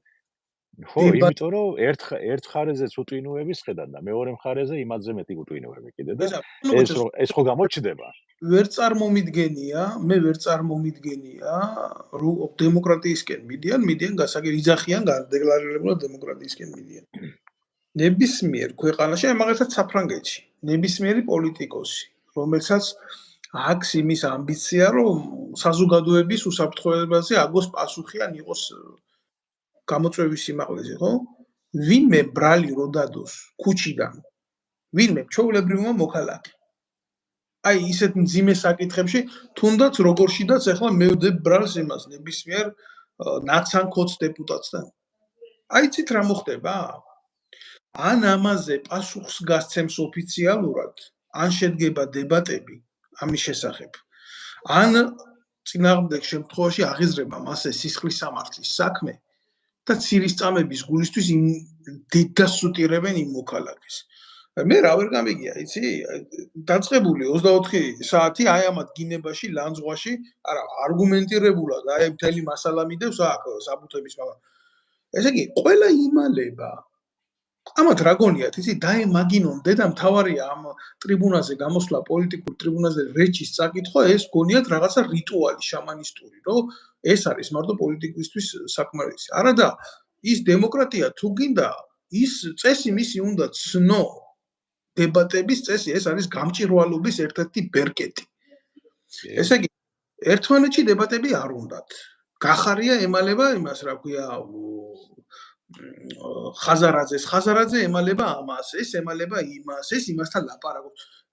ჭორიკანა ქალები რო დაჯდებოდნენ 90-იან წლებში პადიეზდების თავში, ინფორჭორბიურო, აი ისე უგავთ დღეს მთელი პოლიტიკა და ამ ხალხმა რა უნდა მოიტანოს სარგებელი საზოგადოებისთვის. ხო, საკმაოდ მაგაში არც არაფერი, არც ერთ მხარეზე, მაგრამ და ჩვენ აგვაქვს საშინელი მდგომარეობა ორივე მხარეზე, გინდა ხელისუფლების მხრიდან, გინდა ოპოზიციის მხრიდან, არ არის სერიოზული მიდგომა. ეხლა გეტყვით, აი ფულში გადაიყვანეთ ეხლა. რამდენი იხარჯება ამ საარჩევნო კამპანიებში? და ბოლო ჯამში მივარო ერთი მინიმუმ ოფიციალურად კი რაღაცა ის არის, მაგრამ მინიმუმ არჩევნებში იხარჯება 100-დან 200 მილიონამდე ლარამდე.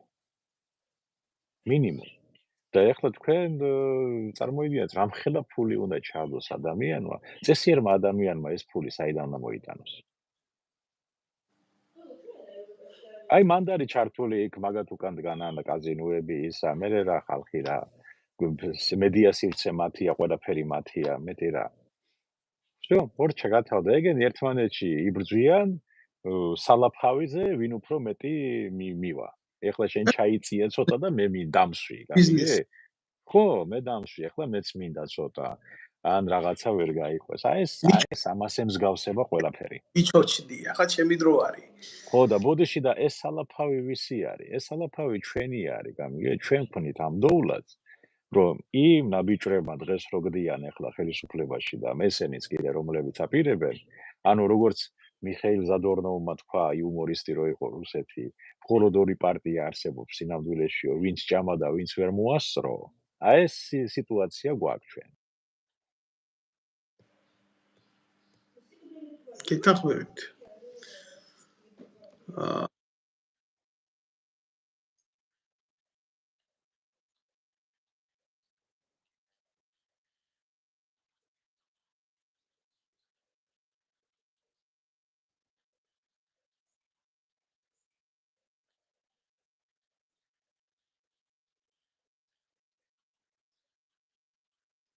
გავაკეთოთ საბოლოოდ საქართველოში და შევცვალოთ ჩვენი ქვეყანა და მოვაცილოთ ეს ნაბიჯრები ერთიც და მეორეც სახელმწიფო მართვას. იმიტომ რომ არც ერთ ძალუც, არც მეორეს, არც ერთს აქვს ეკონომიკური გეგმა საქართველოს განვითარების, არც მეორეს. არც ერთს აქვს კადრები პროფესიონალი, არც მეორეს. და ერთი და ებრძვის კონსპირაციული თეორიებით ცდილობს ქვეყანაც გაიყვანოს სადღაცას. მეორე კიდე ცდილობს რაღაცნაირად რომ შენ ჩაიჩოჩე და მე დამსვი. საერთო ჯამში კოლექტიური ამათ როგორ უნდა ანდო ბატონო დავით, აი ესეთ ადამიანებს როგორ უნდა ისაკნო და მე გვიკვირს რატომ არ არის ეს, რატომ არ დაეხმარა იმ სამხედრო მოსახულის მეუღლეს სახელმწიფო ან თავდაცვის სამინისტრო თქვა, ან რატომ ას არ მოხდა, რატომ არის ეს რომ ექიმის ანაზღაურება არის 700 და 800 ლარი თურმე და იმან უნდა კარგი ოპერაციები ჩაატაროს დღე-ღამეს განმავლობაში. და რატომ ასი არ არის და რატომ ისი არ არის, რატომ რომ იმიტომ აი ესეთი პასუხი ისმევა, პასუხი უნდა იყოს, იმიტომ რომ ვერ გავაკეთეთ, არ გავაკეთეთ, არ მივაქციეთ ყურადღება და აქედან იწყება პრობლემები. მათ ყველაფერი გააკეთეს, აი გაყალბება სად მოხდა უკვე? თავდასახელმწიფოებმა გააყალბა ეს არჩევნები, ბატონო დავით. ყველა ლაპარაკობს რომ აი ბიულეტენები და ისე. არავით არის ბიულეტენებს და აი ხმის მიცობის პროცესს საქართველოში არავინ გააყალბებს ახლა. იმიტომ რომ უკვე გაყალბებული არის. რატო? იმიტომ რომ ძირითადი ოპოზიციური ხმა გასულია ქვეყნის გარედან. და ეს ოპოზიციური ხმა არის მოწყვეტილი ხმის მიცემის უფლება არავის არ აქვს. ვინც ცოტა აქტიურები ვიყავით, ყველას მოქალაქეობა ჩამოგვერთვა. და მორჩა. ამათ გაითავისუფლეს უკვე გზა და ეს ოპოზიცია ახლა რეალობაში ვერც ვერასოდეს დაალაგდება ერთმანეთში, ვერასოდეს დაალაგდება. ხო და შესაბამისად და მათ ხმას ნაკლებად მისცემს ადამიანი. ნაკლებად. რეალურად გამოვა რომ სადღაც ოპოზიცია თუ მიიღო 5% ყველამ ერთად და 5% ხელისუფლებამ. გამოდის რომ ეს 10% რეალურ ციფრებს ქვეყნის მოსახლეობასთან შედარებით ემიგრაციის ჩათვლით. მაქსიმუმ 10% აქტიურობს. ბატონო გოჩა, იცით რა მინდა გითხრათ, აი ივანიშვილის სანქციები, იცით რა არის? რაღაცნაირი ორპედი სახე უჩანს ამ ყველაფერს, რა თქმა უნდა გვაკვირდებიან დემოკრატიული ქვეყნები, საბოლოო ჯამში რა გადაწყვეტილებები იქნება მიღებული, სადამდე წავა ამ კაცის თამაში რა. მაგრამ ფაქტი ერთია რა. და ეს ფაქტი ისეთია, უკვე ამას მესამეც უნდა ხელისუფლებაში მოსვლა, მესამე თუ მერამე. თქვენი პროგნოზი რა იქნება? აი როგორ მოხდება და მე ვფიქრობ, რომ ზოგადად ივანიშვილი ამ ხელისუფლებას ასე არ დათმობს. მაგრამ რა იქნება შემდგომი ნაბიჯი და რას უნდა ელოდეს მთელი ჩვენი ერი? მე ვფიქრობ, რომ თუ ეხლა არსებულ მდგომარეობაში თუ მაგათ ოპოზიციამაც მოიპოვა რაღაც ხმა და მათაც მოიპოვა, შეიძლება გადანაწილდეს ისე, რომ ოპოზიციურ პარტიებს ჰქონდეს მეტი ხმები. ოცნებასთან შედარებით. მე ვამბობ ჯამში.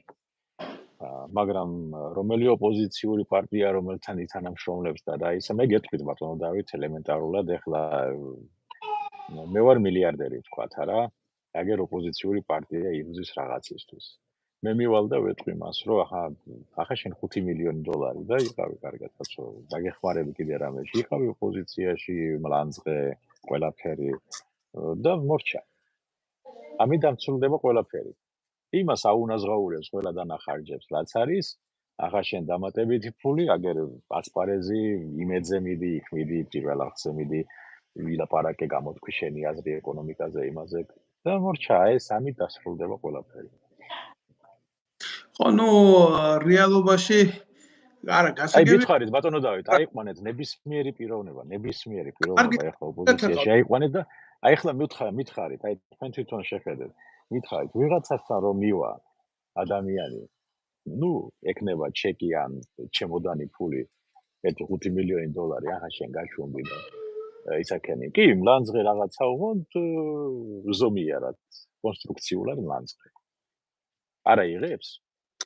აიღებს, ახლა საქართველოში გამორიცხულია ვინმე მაგაზე თქვა, მაგი ბოდა მორჩა, აქედან იწყება ყველაფერი, ფულზე, ფულანი გაყვება. პოლიტიკურმა პარტიამ მინიმუმ ზვიად გამსახურდიას იდეის მიმდევარი უნდა იყოს, რაც გამორიცხული არის და ყველა ადამიანმა ვინც მოიდომა პოლიტიკასთან რამე შეხება გქონოდა და პატიოსანი და პრინციპული იყო, ყველა ან დაჭერილია, ან მოშორებულია, ან დევნაშია გაშორებული, ან საქართველოს მოქალაქეობა აქვს ჩამორთმეული.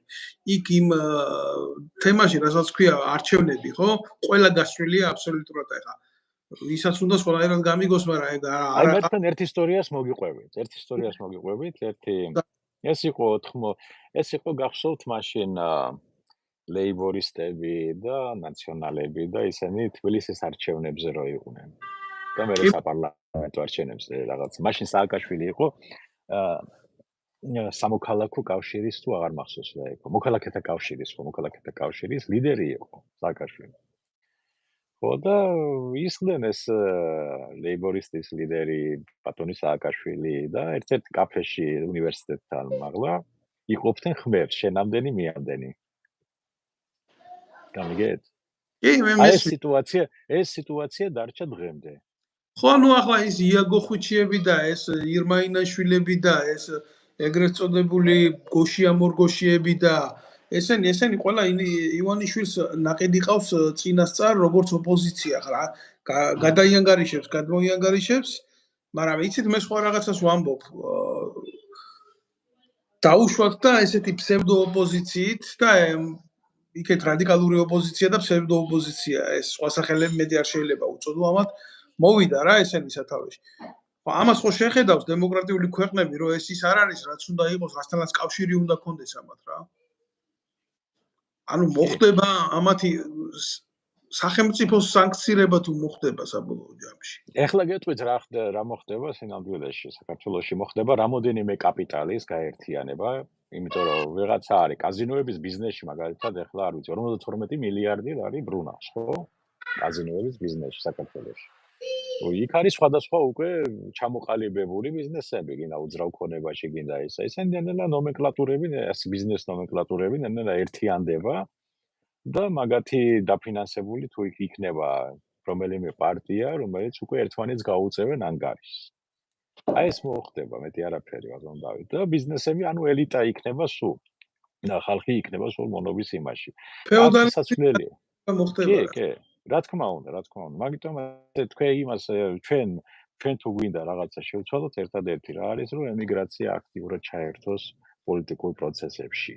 მაქსიმალურად აქტიურად. ეხლა ყველანი არ არიან თლად, არც ოპოზიციაში, არც ხელისუფლებაში, თლად ისენი, რა ქვია, ფიქრობენ, ზოგი მომავალზეც ფიქრობს. ეხლა კი არის 2-3% დარჩენილი ეგეთი ადამიანი, მაგრამ ის ადამიანებიც ფიქრობენ, მაგიტომ გამოყენებაა საჭირო, ემიგრაციის აქტიურობაა საჭირო.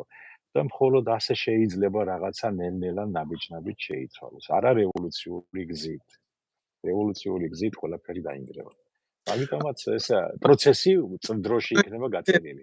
გოჩა, მე თქვენ ვერ დაგეთანხმებით, იმიტომ რომ მე მაგ ამ მიმართულებით ჩემი ხედვა, მაგ შიშები რევოლუციის რომ აი რევოლუცია არ მოხდეს და ოღონდ ნაცი იყოს და ოღონდ ქოცი იყოს, თუნდაც და ნელა გადავიდეთ ამ პროცესებს, მე ვერ უყურებ რეალურად იმის შესაძლებლობას, რომ ემიგრაცია ჩაებას ამ პროცესებში, ჩაებას, რა თქმა უნდა, სუფთად თუ ანუ გულისხმობ იმას, სადაც ივანიშვილს შეუძლია იყიდოს ოპოზიცია, ისევე შეუძლია იყიდოს ეგრეთ წოდებული ემიგრაციული ფენები და რეალობაში საქართველოს არც ერთი მიმართულებით დიასპორა არ აქვს, საქართველოს სომხეთი არ არის და აბსოლუტურად სხვანაირი განცდა ქართველ კაცს ემიგრაციაში მყოფს ერთიანობის მიმართ. მაგ კიდე ცალკე პრობლემებია, გამიგეთ?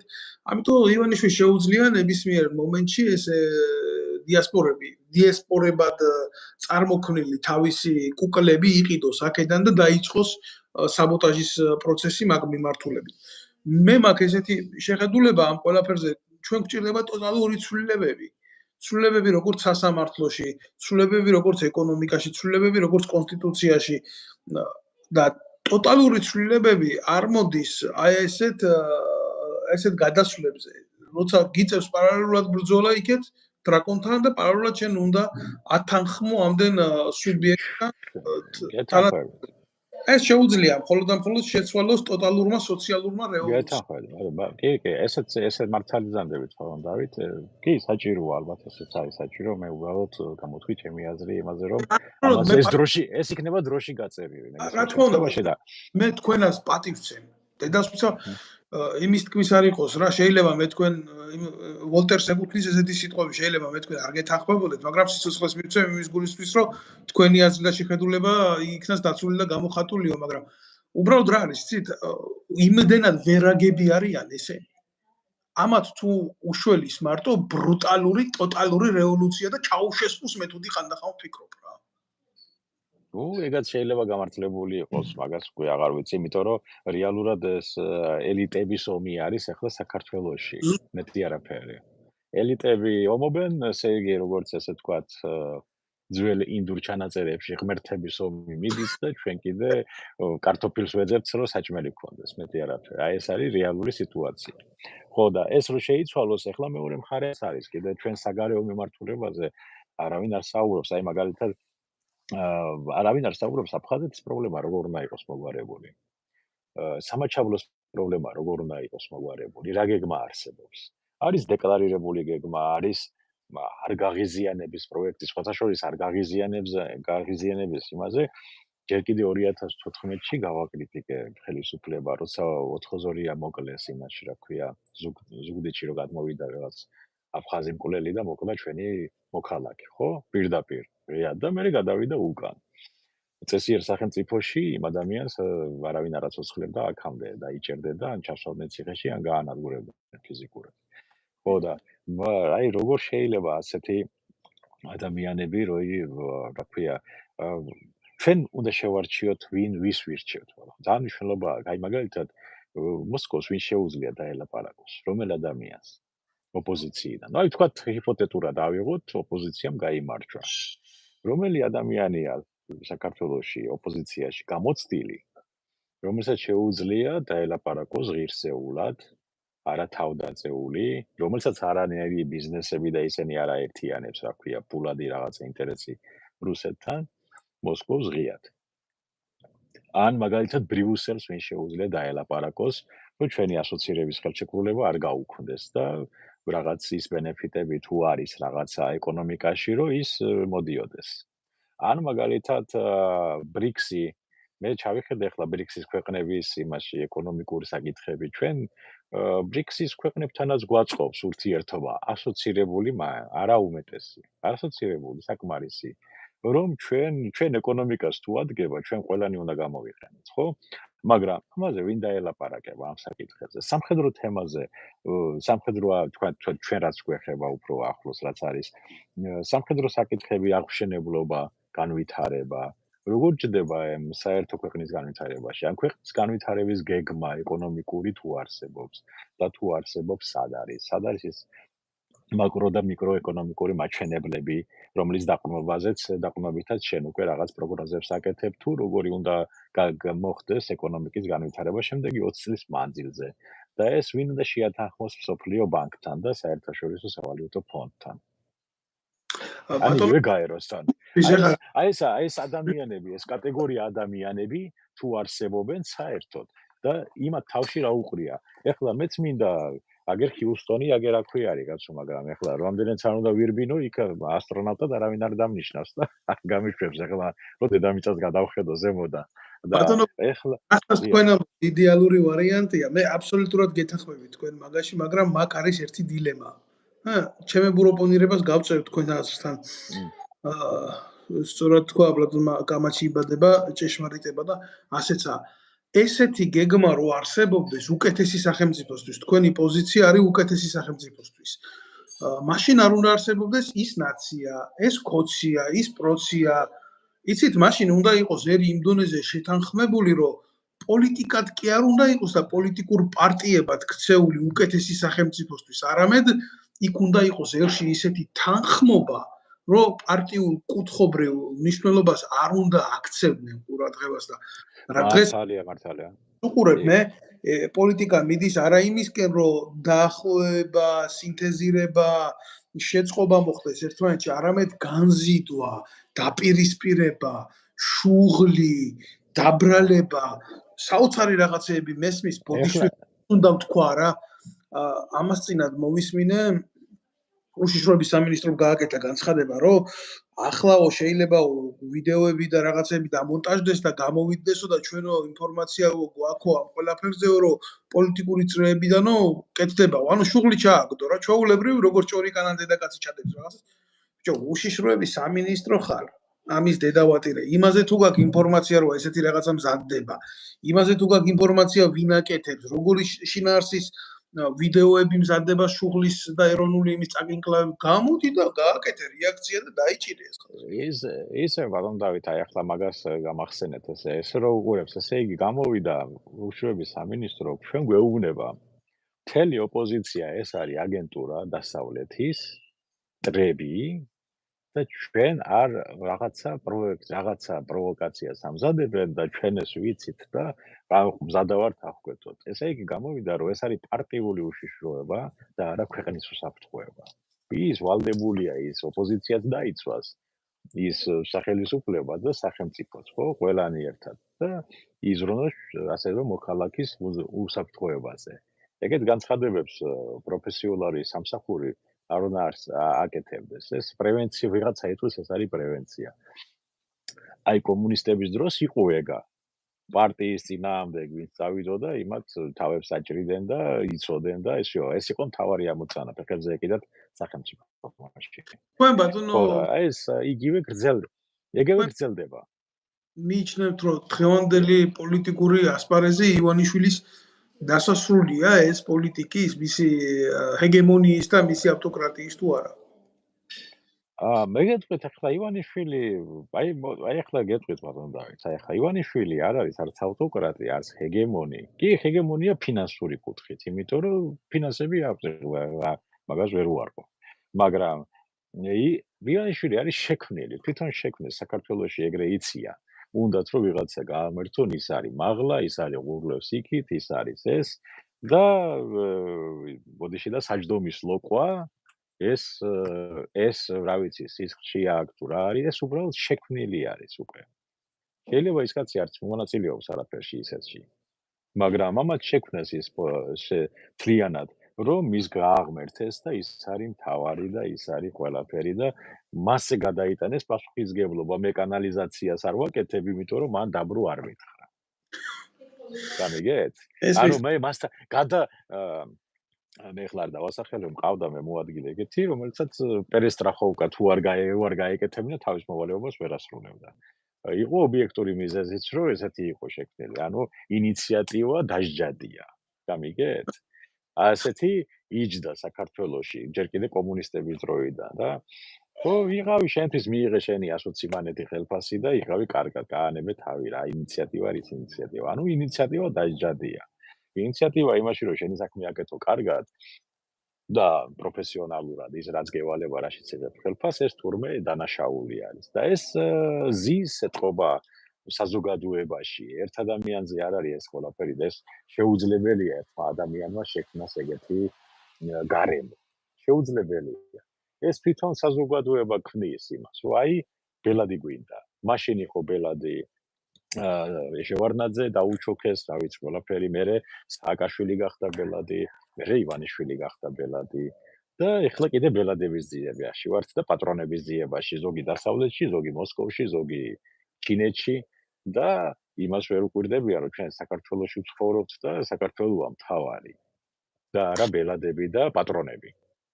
ბატონო გოჩა, ჩვენ დაახლოებით საათზე მეტია უკვე ეთერში რომ იმყოფებით არის და ისო შეკითხვები აქ თავისთავად ამის ანალიზს ალბათ მეორე ლაივ ეთერში გავაკეთებთ და მე მინდა რომ მოუწოდოთ ჩემ გამომწერებს და არა მარტო მას ვინც მიყურებს გამოიწერონ ეს ჩემი სოციალური გვერდი YouTube-ის ეს პლატფორმა, ვინაიდან აქ გვაქვს ჩვენ იმის საშუალება ურთიერთობა გქონდეს საზოგადოებასთან და გავცვალოთ ის აზრები, შეხედულებები გეოპოლიტიკურ, ეკონომიკურ თუ შიდა უსაფრთხოების პრობლემებზე. ამავდროულად მე სანამ გავიდოდეთ ჩვენ ეთერიდან, მე მინდა მოგმართოთ თქვენ აი ბოლოს სიტყვით რომ მიმართოთ საზოგადოებას, ძალიან აღშფოთებულია ეხლა ეს ეგრეთ წოდებული პროევროპელები რა, ასე ვიტყოდი, ლიკუეთ სტალიცა გრუზი ფეხბურთის თამაშის დროს რო იყო საბჭოთა კავშირში კომენტატორი რო გადმოსცემდა ესე აი დაახლოებით ისეთი აგზნებულები არიან ამ პოლიტიკური არხებიდან და გულახდილად ნეტავი არ ვცხოვრობდი აქ და არ ვიცოდი მაინც ევროპა რა არის და ევროპული საზოგადოება და ევროპული განცდები და შეხედულებები დემოკრატიაზე და თანაცხოვრებაზე და მეგობრობაზე და ზოგადად პოლიტიკაზე რა. და აი მაინც თქვენ ამერიკაში ხართ მაგ და ამათთვის ამერიკიდან ამოდის მზე. და რას ეტყოდით ამ გაჭირვებულებს? აი ხო გვიყურებენ ახლა, იმიტომ კი არა რომ ნაცი ვარ ან ქოცი ხარ, ქართველები ვარ, ჩვენ ჩვეულებრივი ხო? რას ეტყოდით ამ ადამიანებს, რომლებიც იმყოფებიან აი ევაკუაციის და აგზნებადობის უკიდურეს ფაზაში. აი რას ეტყოდით ამ საზოგადოებას? ნუ პირველ რიგში უნდა გამოვიდნენ იმიდან, რომ თუ ეს ეხება პოლიტიკურ არჩევნებს და მომავალს, პირველ რიგში უნდა იფიქრონ ჩვენ ქვეყანას. არავით არის ამერიკა, არავით არის ევროპა, ან რუსეთი, ან თურქეთი. ჩვენ რა გვინდა? ანუ შენ რა გინდა, ეს არის მთავარი. შენთვის და შენი ოჯახისთვის, ხო? შენ რა გინდა პირველ რიგში? შენ თუ არ იცი შენ რა გინდა, მე საიდან უნდა ვიცოდე? მაშინ მე რატომ თხოვ პასუხს? რატო ხარ ცუდად, ხო? აი ეს ჩვენ უნდა ყველაფერი აქედან უნდა გამოვიდეთ. მნიშვნელობა არ აქვს ევროპაში რა სიძახიან და ევროამერიკაში რა სიტყვიან. თავარია შენ დააფიქსირო, მე მინდა ეს, მე მაქვს ამის ლეგიტიმური უფლება, მე ეს მინდა, ასე განვითარდე და ამა უნდა და ეს თუ არ არის განსაზღვრული, ჩვენ ყოველთვის ვიქნებით ასეთ მდგომარეობაში. ანუ კონცენტრაცია არის გასაკეთებელი ქვეყნის მომავალზე, საკუთარ თავის მომავალზე. შესაბამისად, ვინ რა სიტყვის, მაგას მნიშვნელობა აღარ აქვს, ბატონო დავით, თავარია შენ რა გინდა. ევროპა საქართველოს მომავალ შემთხვევაში. და ევროპაში კი აკეთებენ განცხადებებს, აქაც აკეთებენ განცხადებებს და ისა და მე აქაც ველაპარაკები ამერიკელები მყავს ახლა ნაცნობები, მეგობრები და ვეუბნები კაცო, ჩვენ დავხარჯეთ, ჩვენ ჯარისკაცები დაიღუპნენ, ჩვენ მონაწილეობდით იქ და ბოლო ჯამში ჩვენ რა მივიღეთ? ვიგი თავფეხი. ხო? ხო და პასუხი რა იყო? გეტყვით? არც არაფერი მოგითხოვიათ ხო? სწორია. ხო და არც არაფერი მართალია. ნუ ჩამოდიოდნენ და ნიქსონის ცენტრში ფეხი-ფეხ გადადებული როგორც აი ესე ვთქვათ დიდი ტვინი რო გადმოძდით თავიდან და რუსეთში დემოკრატია არ არის. ადამიანებს კლავენ. შენ გეკითხება კაცო რუსეთში რა არის იქ? შენ თავს მიხედე მაგით დავატირე. აი ბოლოს აი ნერვები მოგეშლება მაგაზე.